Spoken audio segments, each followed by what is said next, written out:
नमस्कार, this is S के सिंह। वैसे तो हमारे समाज में बहुत सारे किरदार हैं, लेकिन एक किरदार ऐसा है जिसको हमारे समाज में भगवान के सामने रखा जाता है, लेकिन कभी कभी वही किरदार जो भगवान की तरह काम करता है उसको एक विलेन के तौर पे भी पेश किया जाने लग जाता है। आज हम जिस किरदार की बात कर रहे हैं वो किरदार है डॉक्टर। ठीक है, आज हम डॉक्टर अनुपम गुप्ता, मैं बता दूं क्योंकि इनका जो इनकी जो क्वालिफिकेशन इतनी भारी भरकम है कि मैं उसको याद नहीं कर सकता।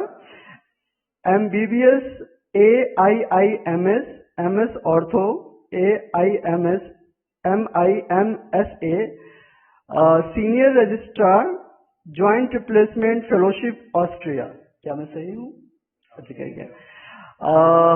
अनुपम Gupta ji, the people channel में आपका बहुत बहुत स्वागत है। Thank you sir, thank you so much.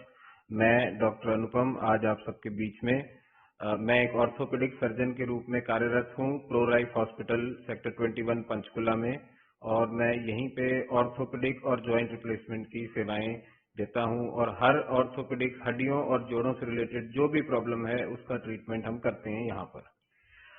शुक्रिया। अनुपम जी, वैसे तो जो लोग जानते हैं एक डॉक्टर के बारे में, आप जब भी बात करते होंगे अपने प्रोफेशन को लेकर, ठीक है, आप किसी की कोई दिक्कत है वो हड्डियों से रिगार्डिंग उसके बारे में, आज हम इस किरदार को जानने की कोशिश करेंगे आपके माध्यम से कि आखिर ये हमारे समाज में जो ये डॉक्टर का किरदार है, ठीक है, वो किस तरह का है और ये किस तरीके से अपना निर्माण करता है हमारे समाज में। सबसे तो पहले मैं आपसे ये जानना चाहूंगा कि डॉक्टर बनने की जो सोच है वो आप में कहां से आई, और जो लोग भी डॉक्टर बनने के पेशे को अपनाना चाहते हैं उनमें किस तरह की खूबियां होनी चाहिए तभी वो एक अच्छे डॉक्टर के तौर पे अपने आप को डेवलप कर सकते हैं। आपका बहुत ही बढ़िया सवाल है सर। देखिए, ऐसा कोई खूबी नहीं चाहिए, नॉर्मल इंसान ही हूँ, मैं भी एक नॉर्मल इंसान ही हूँ। जहाँ तक सोच की बात है, मेरे दोनों पेरेंट्स डॉक्टर्स थे, तो हमें कभी ऐसा लगा ही नहीं कि कुछ और भी करना है। हमेशा से घर में डॉक्टर ही देखे थे, तो यही था कि डॉक्टर ही बनना है।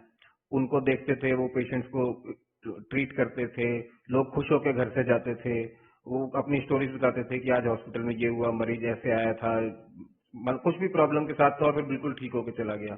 कभी कभी घर में मिठाई भी आ जाती थी, कोई पेशेंट दे जाता था। तो वो बचपन से ही इस तरीके से हमारा माइंड डेवलप हुआ कि डॉक्टर ही बनना है, तो कुछ और सोचा ही नहीं और उसी रास्ते पे चल दिए। जब आप डॉक्टर की बात नहीं कर रहे होते हैं, जब आप किसी बीमारी की बात नहीं कर रहे होते हैं, तो आप क्या कर रहे होते हैं? अब तो ऐसा हो गया कि हम 90% टाइम तो इसी में उलझे होते हैं, बट हाँ, इसके अलावा भी एक लाइफ है। तो मेरे को मूवीज देखना भी पसंद है, मैं नेटफ्लिक्स पे वगैरह शोज भी देखता हूँ, और कभी कभी बाहर भी जाते हैं, घूमने फिरने का भी शौक है। तो पर हाँ, मेजर टाइम तो अब इसी चीज में कंज्यूम हो जाता है, और उसमें हमें खुशी भी है, तो हम उसी में खुश हैं। जब आप अपनी क्वालिफिकेशन को ले रहे थे, सबसे पहले तो मैं आपको बता दूं कि डॉक्टर अनुपम गुप्ता जो हैं वो ट्राई सिटी में इकलौते ऐसे डॉक्टर हड्डियों के डॉक्टर हैं जो एम्स से ट्रेंड हुए हैं। क्या मैं सही हूं? फॉर्चुनेटली आप सही हैं सर। मैं पंचकुला का ही रहने वाला हूँ। मैं 2010 में मैंने अपना एम्स का पीएमटी दिया था, 12th के बाद जो होता है, और मैं फर्स्ट अटेम्प्ट में ऑल इंडिया रैंक 10 था। तो उसके बाद मेरी जर्नी शुरू हुई। मैं हमेशा से डॉक्टर बनने का ही ड्रीम था, और एक ये भी था कि किसी अच्छी जगह जाएं। थोड़ा लक ने भी साथ दिया, थोड़ी हमने भी मेहनत की, and I got into India का सबसे बेस्ट इंस्टीट्यूट जो है all India institute of medical sciences Delhi. अच्छा बहुत लगा। It is a moment of proud. घर वाले भी बहुत खुश थे। और 2010 में मैंने ऑल इंडिया रैंक लिया। मेजरली जितने भी कॉम्पिटिटिव एग्जाम्स में थे सब में मैं अंडर 10 ही था। तो I decided and I joined AIIMS Delhi. और मुझे लगता है वो मेरी लाइफ का सबसे अच्छा डिसीजन था। एम्स दिल्ली एक तरीके से मेडिकल हार्वर्ड है इस समय इंडिया का। और फिर मैंने वहां पे अपनी एमबीबीएस की। एमबीबीएस के बाद एमएस होती है, हमारी स्पेशलाइजेशन जिसे कहते हैं। मेरे फादर मेडिसिन के डॉक्टर थे। मुझे था थोड़ा हटके करें काम, अलग करें। हड्डियों में मुझे एमबीबीएस की तरह रुचि भी थी थोड़ी सी कि ये बड़ा कुछ स्पेशलिस्ट फील्ड है, इसमें देखते हैं क्या होता है, जॉइंट रिप्लेसमेंट। तो फिर मैंने एमएस का एग्जाम दिया। मेरे पेरेंट्स को था थोड़ा घर वापस आ जा, पीजीआई भी बहुत अच्छा है, यहाँ पे आ जा। बट मेरी इच्छा थी कि नहीं, काम करना है तो बेस्ट ही करना है। तो अगेन मैंने एम्स दिल्ली से ही ऑल इंडिया रैंक मैंने अचीव करके compete किया। और एम्स दिल्ली से ही मैंने फिर अपनी एमएस ऑर्थो की। 3 साल पूरे मैंने फिर से वहां कंप्लीट किए। उसके बाद फिर से 3 साल मैंने एम्स में काम किया। ऑल इंडिया रैंक 2 आया मेरा। और फिर से मैंने 3 साल एम्स में सुपर स्पेशलाइजेशन की। उसके बाद मैं मुझे लगा कि अब कुछ और किया जाए। तो मैं ऑस्ट्रिया जो यूरोप में है वहां जाके मैंने स्पेशल जॉइंट रिप्लेसमेंट का कोर्स किया 2 महीने के लिए। वहां बहुत बड़ी यूनिवर्सिटी है टायरोल क्लिनिकन में। तो वहां से स्पेशल जॉइंट रिप्लेसमेंट का कोर्स किया। और उसके बाद अब मैं अपने hospital pro life hospital Panchkula में कार्यरत हूँ। डॉक्टर अनुपम, क्या है कि बहुत सारे लोग एक डॉक्टर को एक अच्छे प्रोफेशन के तौर पे हम देखते हैं, एक बहुत ही नोबल प्रोफेशन के तौर पे देखते हैं। और शायद मैं अगर गलत नहीं हूं तो जब भी किसी का बेटा या बेटी को जब कोई एजुकेशन देने की बात करता है तो डॉक्टर बनाने की बात करता है, ठीक है। ये सवाल जो है वो उन बच्चों की तरफ से है जो इस प्रोफेशन को अपनाना चाहते हैं। क्या डॉक्टर एक ऐसा प्रोफेशन है, अगर आपको डॉक्टर बनना है तो आपको किताबी कीड़ा बनना पड़ेगा, आपको अपने क्वालिफिकेशन के दौरान आपको सैर सपाटा घूमना फिरना जो है कि बंद करना पड़ेगा। खास तौर से आपको जो हम कॉलेज के टाइम में जो हम गर्लफ्रेंड के साथ जो हम अपना टाइम बिताते हैं, जो घूमते फिरते हैं, तो ये सारी चीजें जो है कि वो बंद करके ही आप डॉक्टर बन सकते हैं, या इन सबके साथ भी डॉक्टर बना जा सकता है? नहीं नहीं, बिल्कुल इन सबके साथ भी डॉक्टर बना जा सकता है। देखिए ऐसा कुछ भी नहीं, डॉक्टर भी वही आम इंसान है। ठीक है, ये बात जरूर है कि डॉक्टर बनने के लिए समय बहुत ज्यादा चाहिए, मेहनत बहुत ज्यादा चाहिए और पढ़ाई भी बहुत ज्यादा है। आई डोंट थिंक कि करेंटली इंडिया में या कहीं पर भी कोई भी ऐसा प्रोफेशन है जो अराउंड 10 to 12 ईयर्स की स्टडी डिमांड करता है पोस्ट 12th क्लास।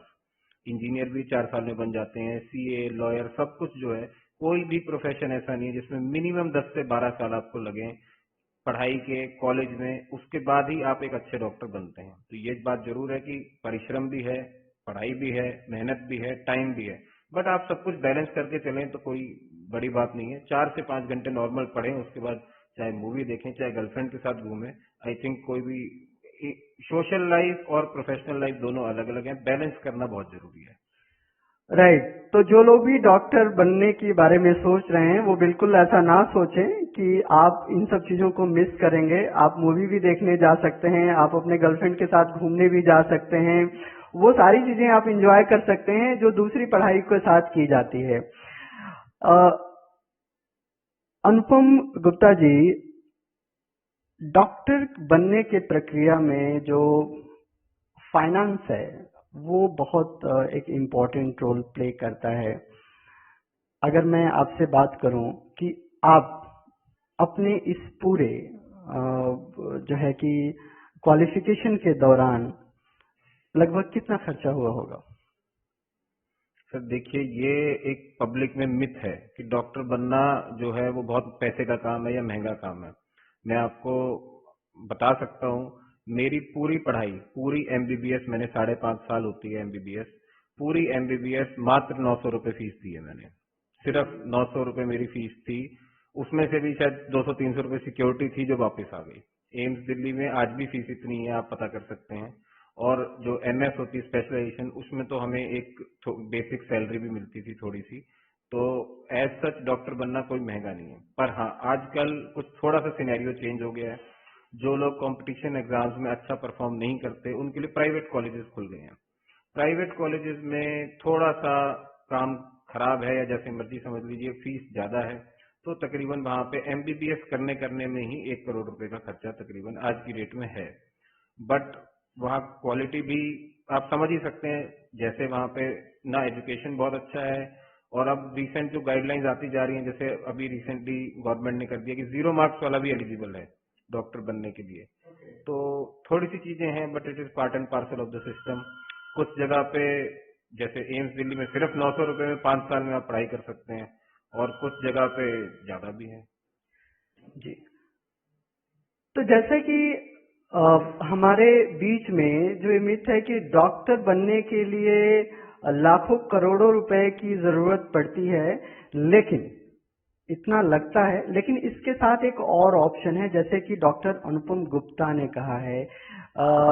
इन्होंने 900 रुपए महीने फीस, नहीं सर, 900 रुपए पूरे 5.5 साल की फीस, 900 रुपए पूरे 5 साल की फीस में अनुभव गुप्ता जो है कि एमबीबीएस, जो हमारी बेसिक डॉक्टरी की डिग्री होती है एमबीबीएस, आज भी किसी भी अच्छे सरकारी कॉलेज में जहां एजुकेशन भी अच्छा है, एनवायरनमेंट भी अच्छा है, और जहां कॉम्पिटिटिव एग्जाम ऑब्वियसली क्लियर करना पड़ता है इस देश में, बट वहां पे कहीं पर भी फीस जो है वो लाखों तो क्या हजारों में भी नहीं है।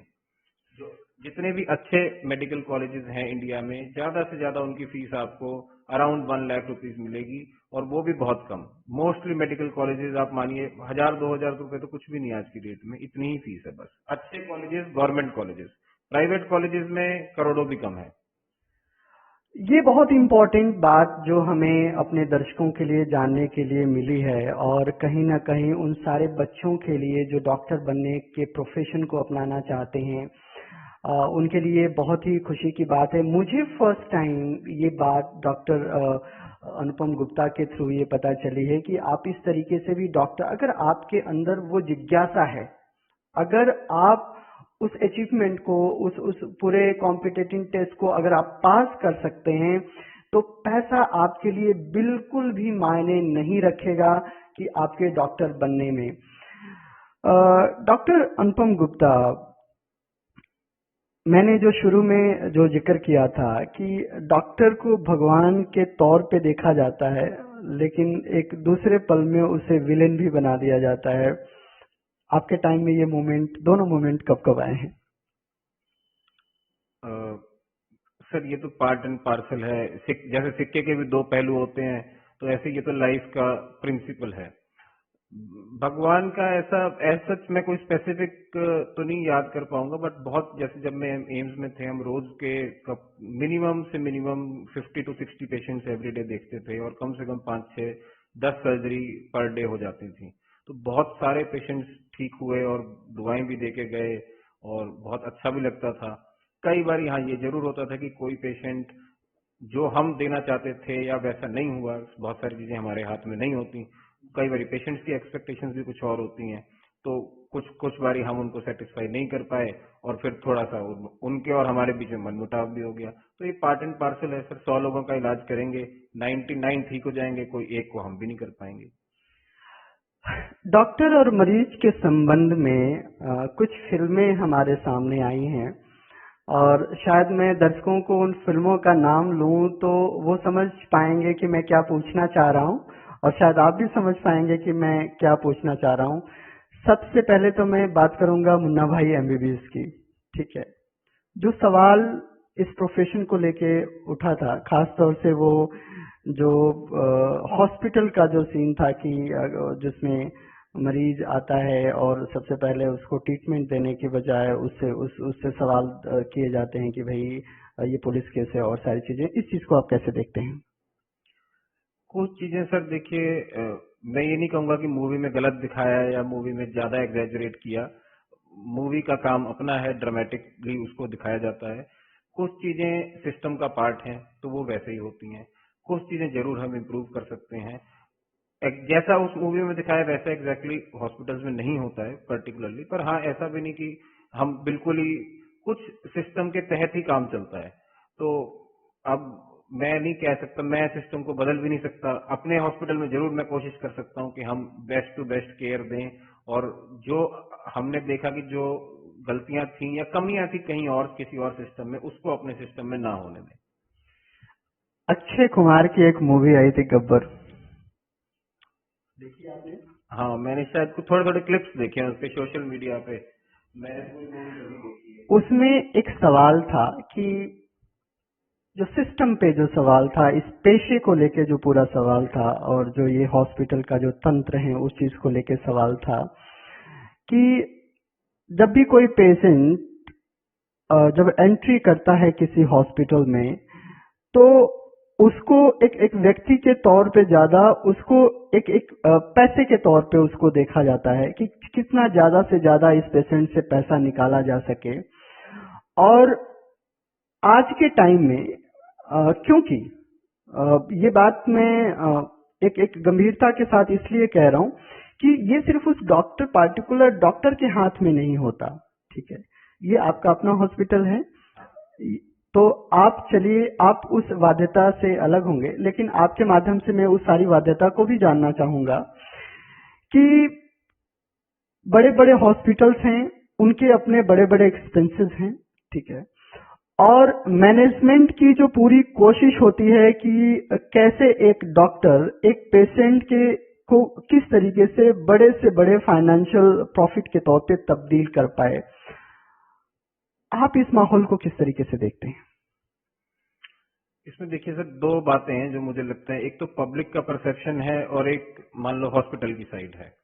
पब्लिक का अगर परसेप्शन देखें तो मैं किसी के अगेंस्ट नहीं हूं, पर अगर जेन्युइनली हम देखें आज की डेट में, आप किसी डॉक्टर, हर आदमी को अपनी हेल्थ पर खर्चा करने में सबसे ज्यादा प्रॉब्लम है।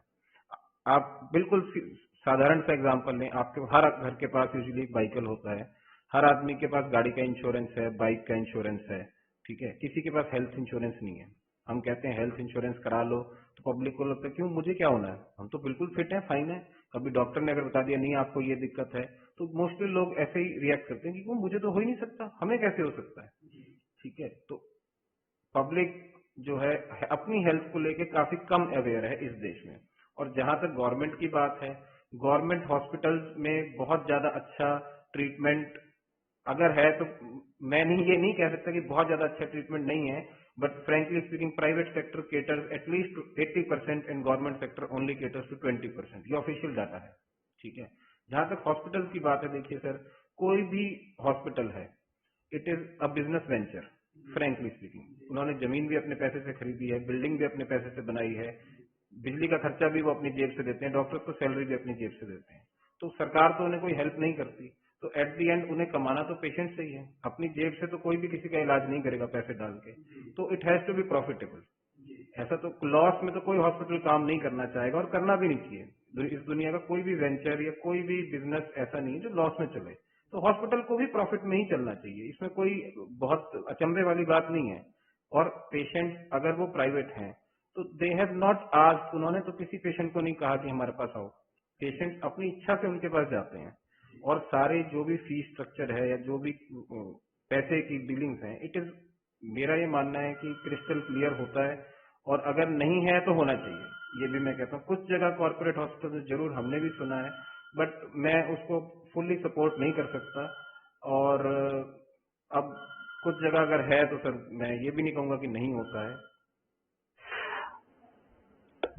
अभी तो हम बात कर रहे थे पेशे के बारे में, अब थोड़ा सा इस कैरेक्टर को हम व्यक्तिगत तौर पे जानने की कोशिश करते हैं। लगभग हर एक माँ बाप जब पढ़ाई लिखाई की जर्नी शुरू होती है, तो जो है कि वो कोशिश करते हैं कि जिस प्रोफेशन में उस समय रुतबा हो, जिस प्रोफेशन में उस समय पैसा हो, उसको जो है कि अपने बच्चों को कराएं, ठीक है? क्या आपके साथ इस तरह की बात थी? ऐसा तो नहीं था सर, पर ऐसा तो हर माँ बाप चाहता है, और इसमें कुछ गलत भी नहीं है। हमारे पेरेंट्स को भी था कि अच्छा चलो, अगर इसे डॉक्टर बनना है तो बहुत अच्छी बात है, डॉक्टर बन जाए। डॉक्टर तो एक रिस्पेक्टेबल, डिसेंट और नोबल प्रोफेशन है ये, तो हमें भी बनने की इच्छा थी, फॉर्चुनेटली बन भी अच्छे से पाए, तो I think it was win win both ways. अगर डॉक्टर का प्रोफेशन नहीं होता तो अनुपम गुप्ता क्या होते? अनुपम गुप्ता सर फिर शायद इंजीनियर होते, क्योंकि जैसे मैं जब 11th-12th होती है, बच्चे कोचिंग पे जाते हैं, कॉम्पिटिटिव एग्जाम्स की तैयारी करते हैं, तो जिन कोचिंग उस समय हम जाते थे तो इंजीनियर जो पीसीएम और पीसीबी, तो फिजिक्स और केमिस्ट्री तो हम साथ ही पढ़ते थे, तो हमारी हमेशा वो एक हेल्दी कंपटीशन सा चलता रहता था, कभी वो रैंक 1 आ गए, कभी हम आ गए, कभी मतलब एक हेल्दी कंपटीशन। तो अगर मे बी डॉक्टर ना होते तो इंजीनियर होते, हमें यही पता था कि डॉक्टर और इंजीनियर ही दो प्रोफेशन होते हैं। बिल्कुल। मैं इसीलिए इस चीज को थोड़ा सा और बारीकी से समझने की कोशिश करूंगा, क्योंकि हमारे समाज में जो दिक्कत है वो एक बहुत बड़ी दिक्कत है, और खास तौर से इस दिक्कत की वजह से हम अपने समाज में ना ही अच्छा डॉक्टर पैदा कर पाते हैं, ना ही अच्छा इंजीनियर पैदा कर पाते हैं, ना ही अच्छा दूसरे प्रोफेशन के लोग पैदा कर पाते हैं, क्योंकि हम इंसान के नेचुरल क्वालिटी के रिगार्डिंग हम प्रोफेशन का चुनाव नहीं करते, बल्कि समाज से प्रभावित होकर, अपने फैमिली से प्रभावित होकर जो है कि अपने प्रोफेशन का चुनाव करते हैं। मैं हर किसी की बात नहीं कर रहा हूं, मैं ज्यादातर की बात कर रहा हूं। जो आपसे मैंने बात की कि आप डॉक्टर नहीं होते तो इंजीनियर होते, फिर आपने बात की रैंकिंग की, ठीक है। इन रैंकिंग को अगर हटा दिया जाए तो आप अपने प्रोफेशन को आपने एक डॉक्टर के तौर पे अपने प्रोफेशन को चूज किया है। जब कोई बच्चा 10वीं क्लास में हो तो उसको प्रोफेशन कौन सा चूज करना चाहिए, वो कैसे निर्धारित करे? ये बहुत ही बढ़िया सवाल है। मैं ऐसे अपनी लाइफ के एग्जांपल से आपको बताऊंगा। जैसे जब हम 2010 में मैंने 12th पास की, तब हमें सिर्फ यही दिखता था कि डॉक्टर, इंजीनियर और यही प्रोफेशन है जी, यही अच्छे लोग होंगे और यही आगे सक्सेसफुल होंगे।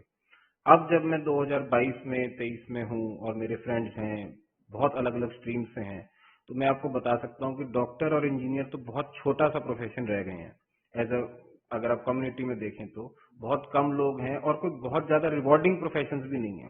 बहुत सारे ऑल्टरनेट प्रोफेशंस हैं, कॉमर्स फील्ड में हो गए, लॉ फील्ड में हो गए, या मे बी मार्केटिंग फील्ड में हैं, कुछ फाइनेंस बिजनेस फील्ड में हैं, जो बहुत हमें तो उस समय पता ही नहीं था कि ये भी होता है। मे बी कुछ लोगों को उस समय पता चला और उन्होंने आज उस फील्ड को बहुत अच्छे से किया, बट डेफिनेटली बहुत सारे ऑल्टरनेटिव प्रोफेशंस हैं जिसमें बहुत अच्छा सिक्योर फ्यूचर है, ग्रोथ भी है, फ्यूचर भी अच्छा है और सेटिस्फेक्शन भी है, ऐसी बात नहीं है। तो अगर मैं यही कहना चाहूंगा कि पेरेंट्स भी थोड़ा सा एक ब्रॉड होराइजन रखें।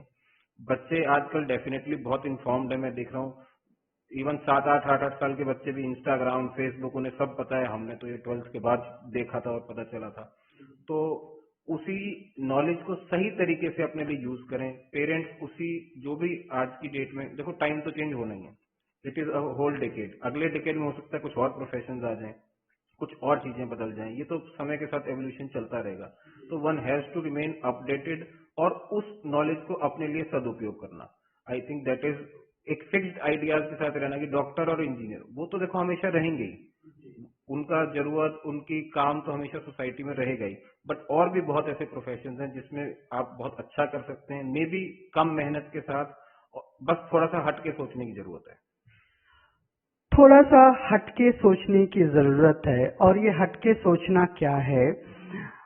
क्योंकि जब भी आप प्रोफेशन चूज करते हैं तो आपके सामने सिर्फ उस समय प्रेजेंट टाइम में जो हमारे दिमाग में चल रहा होता है कि सोसाइटी में उस प्रोफेशन का ओहदा क्या है, ठीक है, वो फाइनेंस कितना प्रोड्यूस कर सकता है, ठीक है, दो चीजें जो सबसे इम्पोर्टेंट चीज होती है।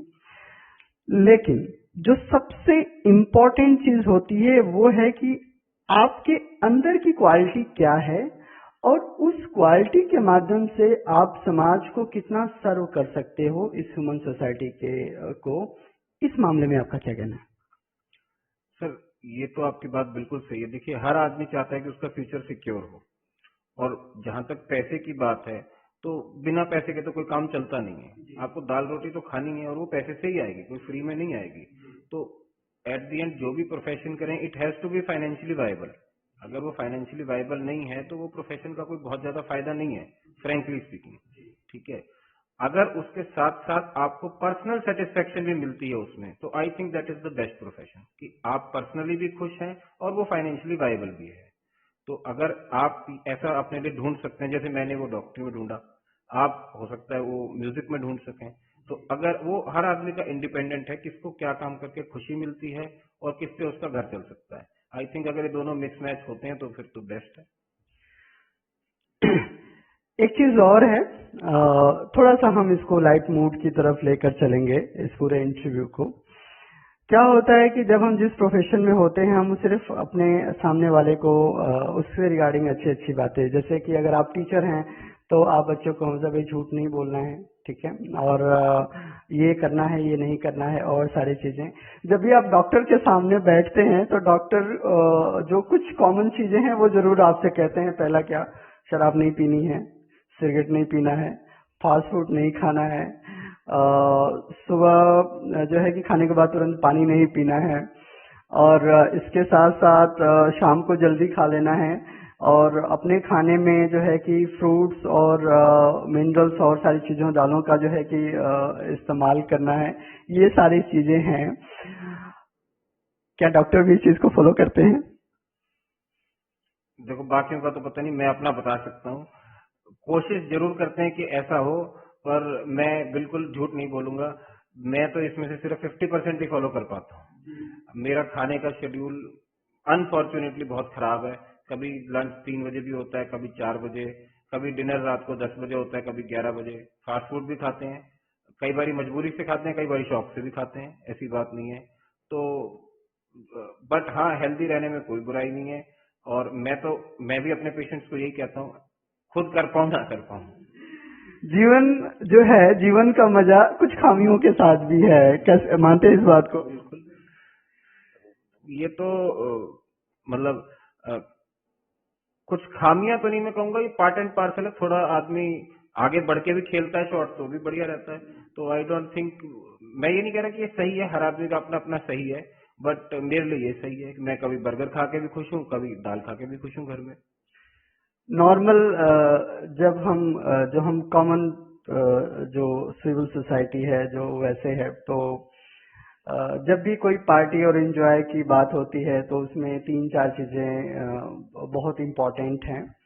वो है कि अ,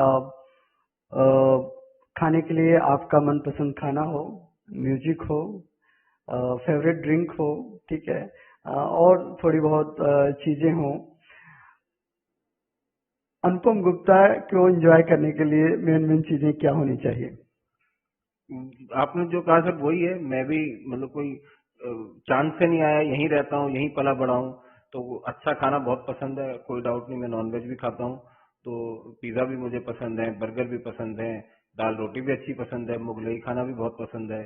और तो ऐसा कुछ नहीं कि घर में है तो देखो, बैलेंस बहुत जरूरी है इसमें। सबसे इम्पोर्टेंट ये है कि बैलेंस बहुत जरूरी है। अगर मैं रोज बर्गर खाऊंगा तो शायद मैं कुछ ही सालों में डायबिटीज, हाइपरटेंशन, इन बीमारियों से ग्रसित हो जाऊंगा।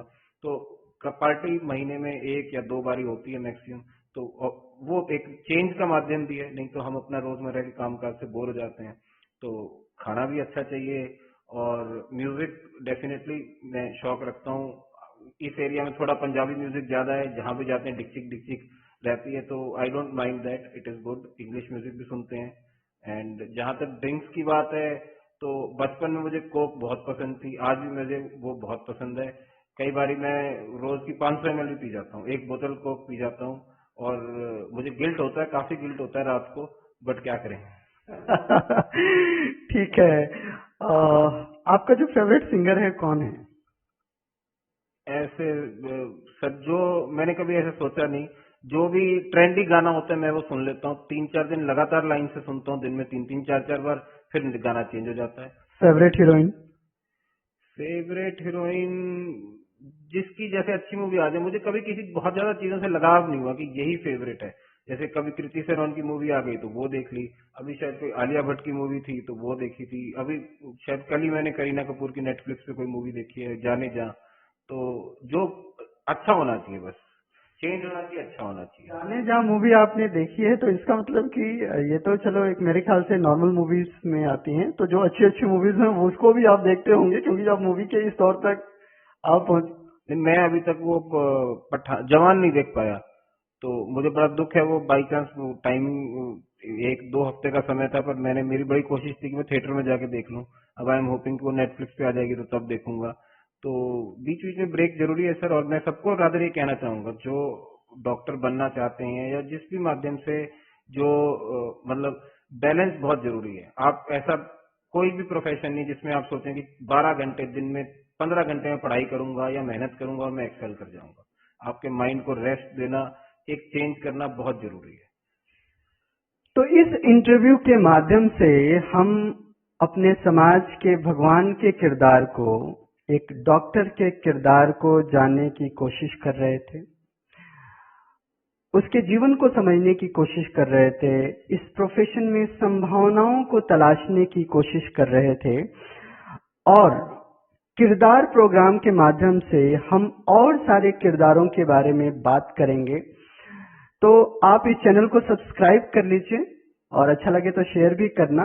और क्योंकि ये आपके जीवन के हर एक पहलू के बारे में ये चैनल आपको अवगत कराएगा। तो डॉक्टर अनुपम गुप्ता, आपने हमारे दर्शकों के लिए समय दिया, आपका बहुत बहुत शुक्रिया। Thank you sir. Rather I feel blessed कि मेरे को द पीपल से जुड़ने का मौका मिला और आपसे बातचीत करने का मौका मिला। I will always remain grateful. और मेरी यही कोशिश होगी या मेरी ये विश है कि मेरे इस इंटरव्यू से कुछ पॉजिटिविटी आए और लोगों का फायदा हो। Thank you. Thank you so much.